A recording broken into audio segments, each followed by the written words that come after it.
amateur feedlot operator. I travel around the world and I talk to people about the proper amount of animal products to have in their diet as being 0. I started talking to people about not eating animals. Talked to them about mad cow disease. They thought I was the one that had holes in my brain because they'd never heard of it. But I ended up on the Oprah show. I told a few million people that we were grinding up cows and feeding them back to cows, that we were scraping up roadkill, deer, elk, possum, raccoons, and we were feeding those back to cows. And then we were taking euthanized pets, dogs and cats, full of chemicals that were used to kill them. The city of Los Angeles alone, 200 tons of dogs and cats a month are being ground up and put back into the feed for our pets or our food animals. Oprah, her eyes were as big as saucers. She turned around and looked at the guy from the National Cattlemen's Beef Association and said, "Dr. Weber, are we feeding cows to cows?" I will never forget what he had to say. There's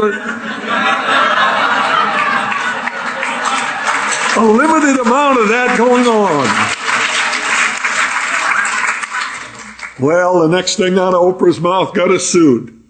She said, "That stops me cold. I will never again eat a burger." They ended up suing us for 6 years.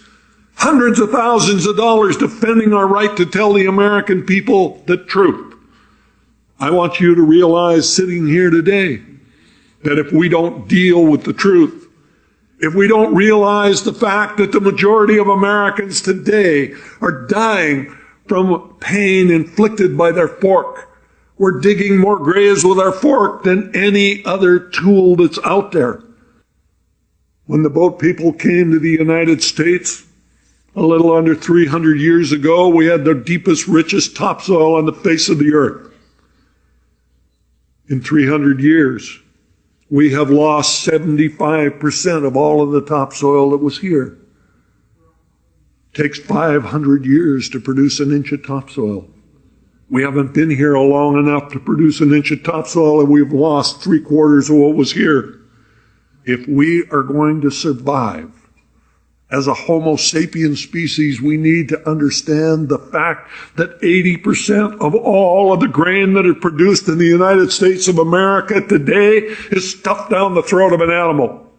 It takes 16 pounds of grain to produce 1 pound of meat. 16 pounds of grain, you can feed 32 hungry people. Which is the best use of our resources? We need to understand that the future is to feed healthy people, not animals to kill them. I spent 45 years of my life in animal production. I will tell you that what we're doing today is absolutely, totally non-sustainable. I changed from a meat-eating animal production person to a person today that is a vegan, eating nothing with a face, liver, or a mother. I changed my diet for my health. I do what I do today as a hardcore vegan for the love of the animals. I know that no animal has to die for me to live. We have to understand that our job is not to do everything. Our job is to do everything that we can do. Go veg. Go green. Save the planet. Thank you very much.